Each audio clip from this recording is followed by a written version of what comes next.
नमस्कार। आइए आज हम इस वीडियो के माध्यम से एड ग्रेड अभ्यास पुस्तिका विषय गणित कक्षा 7 देखिए इस प्रकार से कक्षा 7 के लिए हमें सत्र 2024-25 के लिए न्यू एड ग्रेड अभ्यास पुस्तिका विषय गणित की प्रदान की गई है। आप देख सकते हैं इसमें हम देखेंगे विषय सूची दी गई है। अध्याय 1 से लेकर अध्याय 13 तक सभी अध्याय दिए गए हैं। इन सभी अध्याय का संपूर्ण हल हम इस चैनल के माध्यम से आसानी से समझेंगे। तो आइए देखते हैं इस वीडियो के माध्यम से अध्याय 4 सरल समीकरण। देखिए इस अध्याय के सभी प्रश्नों के आंसर हम किस प्रकार से अपनी गणित की पाठ्यपुस्तक से पूर्ण कर सकते हैं, इस वीडियो के माध्यम से हम जानेंगे। देखिए यदि आप इसी प्रकार से इसके आगे के अन्य सभी अध्याय का संपूर्ण हल समझना चाहते हैं तो आप हमारे इस चैनल से जुड़े रहिए और इस चैनल को सब्सक्राइब अवश्य कर लें। साथ ही बेल आइकन को प्रेस ज़रूर कर लें ताकि आने वाले नए वीडियो सबसे पहले आप तक पहुँचते रहेंगे। तो आइए देखते हैं अध्याय 4 सरल समीकरण। देखिए पाठ के पूर्व की तैयारी है, इसे आप समझ सकते हैं, इसका अध्ययन कर सकते हैं। इसमें देखिए व्यंजक समीकरण दिया गया है, इसके आधार पर आप आसानी से पाठ के प्रश्नों के आंसर आप कंप्लीट कर सकते हैं। तो देखिए दिया है, प्रश्नों को पढ़कर दिए गए विकल्प में से सही उत्तर चुनकर लिखिए एवं सामने दिए गए घेरे को भरिए। तो प्रश्न पहला है, निम्नलिखित में से कौन सा सरल समीकरण है। तो देखिए इसका राइट आंसर है बी नंबर का 2q ऋण 6 बराबर 0 सरल समीकरण है। इसके बाद देखिए प्रश्न दूसरा है, कथन x का 7 गुना 35 है के लिए समीकरण है। तो इसका राइट आंसर है डी नंबर का 7x बराबर 35। प्रश्न तीसरा है, समीकरण x ऋण 9 बराबर 7 के लिए कथन है। तो इसका राइट आंसर है बी संख्या 7 x से 9 कम है। इसके बाद देखिए प्रश्न 4 है, समीकरण 2q ऋण 6 बराबर 0 का हल है। तो इसका राइट आंसर है ए नंबर का 3, इसका आंसर आएगा। इसके बाद समीकरण 4n धन 17 बराबर 25 को संतुलित करने के लिए चर का मान होगा। तो इसका राइट आंसर है डी नंबर का 2। तो इस प्रकार से हम यहाँ पर सही विकल्प वाले प्रश्नों को हल कर सकते हैं। इसके बाद देखिए अगला प्रश्न है, नीचे दिए गए प्रश्नों को हल कीजिए। तो प्रश्न छठवां है, किसी संख्या का 7 गुना उसी संख्या के 13 गुने से 12 कम है, इस कथन को समीकरण में बदलिए। तो माना वह संख्या x है, x का 7 गुना बराबर 7x तथा x का 13 गुना बराबर 13x। अतः समीकरण बराबर 7x बराबर 13x ऋण 12, 13 गुने से 12 कम है। तो इस प्रकार से हम लिख सकते हैं, या 13x ऋण 7x बराबर 12, तो 6x बराबर 12। इसके बाद देखिए अगला है प्रश्न 7 है, किसी संख्या के 1/3 में से 1 घटाने पर 1 प्राप्त होता है, तो वह संख्या ज्ञात कीजिए। माना वह संख्या x है, x का 1/3 बराबर क्या होगा, x/3। तो x/3 ऋण 1 बराबर 1, तो x/3 बराबर 1 धन 1 बराबर क्या जाएगा, x/3 बराबर 2। तो x बराबर 2 गुणा 3 बराबर 6 है, इसका आंसर आ जाएगा।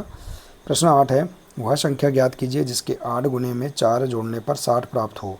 तो माना वह संख्या x है, तो देखिए इसके 8 गुने में 4 जोड़ने पर, 8 गुने में तो x गुणा 8 धन 4 जोड़ेंगे तो 60 प्राप्त होगा। तो 8x बराबर 4 को हम पक्षांतर करके ले जाएंगे तो 60 ऋण 4 बराबर 56। तो x बराबर 56/8 बराबर 7 ही 8 56, तो 7 इसका आंसर आ जाएगा। इसके बाद है प्रश्न 9, दो पूरक कोणों का अंतर 20 है, पूरक कोणों का माप ज्ञात कीजिए। तो माना पहला पूरक कोण है x, दूसरा पूरक कोण है x ऋण 20 होगा। तो देखिए पूरक कोणों का योग 90 अंश है, अतः x धन x ऋण 20 बराबर 90 अंश। तो 2x बराबर 90 धन इस ऋण 20 को हम पक्षांतर पे ले जाएंगे तो धन 20 बराबर 110। तो x बराबर 110/2 बराबर 55 अंश। तो दूसरा कोण 55, पहला कोण है 55 अंश का, तो दूसरा कोण क्या हो जाएगा, 55 ऋण 20 बराबर 35 अंश। इसके बाद प्रश्न 10वां, रीमा के पिता की आयु 49 वर्ष है, उनकी आयु रीमा की आयु के 3 गुने से 4 वर्ष अधिक है, तो रीमा की आयु क्या है। तो माना रीमा की आयु x वर्ष है, अतः प्रश्न अनुसार 3x धन 4 बराबर 49। तो देखिए इसे आप इस प्रकार से हल कर सकते हैं, तो आंसर आ जाएगा x बराबर 15 वर्ष। अगला प्रश्न है, 60 बच्चों की कक्षा में लड़कों की संख्या लड़कियों की संख्या की 1/3 है, लड़कियों और लड़कों की संख्या बताइए। तो माना लड़कियों की संख्या x है, तब लड़कों की संख्या बराबर x/3 होगी। तो प्रश्न अनुसार x धन x/3 बराबर 60। इसका हम देखिए इसे इस प्रकार से लिख सकते हैं, लघुत्तम लेंगे तो 3x धन x/3 बराबर 60। अब हम देखेंगे 3x और 1x क्या हो जाएगा, 4x बराबर 3 का हम पक्षांतर करेंगे तो ये 3 गुणा करेंगे तो यहाँ जाएगा 60 गुणा 3, तो x बराबर 36 18 180 बटे ये 4, तो x बराबर 45। तो देखिए लड़कियों की संख्या x बराबर 45, तो लड़कों की संख्या x/3 है, तो 45/3 बराबर 15। इसके बाद है किसी परिवार में एक माह में गेहूं का उपयोग चावल से 4 गुना अधिक होता है। यदि दोनों अनाजों का कुल उपयोग 80 किलोग्राम है तो दोनों अनाज का अलग अलग भार ज्ञात कीजिए। तो देखिए माना चावल का उपयोग x किलोग्राम होता है, तब गेहूं का उपयोग बराबर x गुणा 4 बराबर 4x किलोग्राम।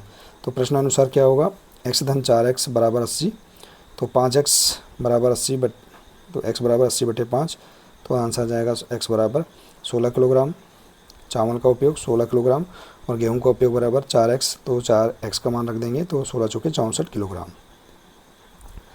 इसके बाद देखिए प्रश्न 13, एक आयत का परिमाप 40 मीटर, यदि उसकी लंबाई चौड़ाई के 5 गुने से 4 कम है तो आयत की लंबाई और चौड़ाई ज्ञात कीजिए। तो देखिए माना आयत की चौड़ाई x मीटर है, तब लंबाई बराबर 5 गुणा x ऋण 4 बराबर 5x ऋण 4 मीटर। तो परिमाप है कितना, 40 मीटर। तो देखिए यहाँ जाएगा परिमाप 2 गुणा 5x ऋण 4 धन x बराबर 40। तो देखिए 2 गुणा यहाँ 6x ऋण 4 बराबर 40, तो 6 दूनी 12x ऋण 4 दूनी 8 बराबर 40, तो 12 हम इसको इधर पे ले जाएंगे तो इस प्रकार से यहाँ जाएगा x का मान देखिए 4 मीटर। तो लंबाई है 5x ऋण 4 बराबर 5 गुणा 4 ऋण 4, तो 5 के 20 ऋण 4 बराबर 16 मीटर। तो इस प्रकार से हम इसका आंसर लिख सकते हैं। इसके बाद है अगला प्रश्न, 60 लड्डुओं को रवि और रिजवान में 1:3 के अनुपात में बांटा गया है, दोनों को कितने कितने लड्डू प्राप्त होंगे। तो माना रवि को x तथा रिजवान को 3x लड्डू मिले, अतः x धन 3x बराबर 60, तो 4x बराबर 60, देखिए x का मान आ जाएगा 15, रिजवान को 3x, देखिए रवि को लड्डू बराबर 15 और रिजवान को 45।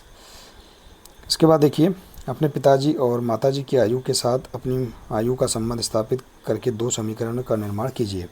माना मेरी आयु x वर्ष, पिता की आयु 4x वर्ष, जो मेरी आयु की 3 गुनी से 4 वर्ष अधिक है, तो हम समीकरण बनाएंगे इसका 3x धन 4 बराबर 49।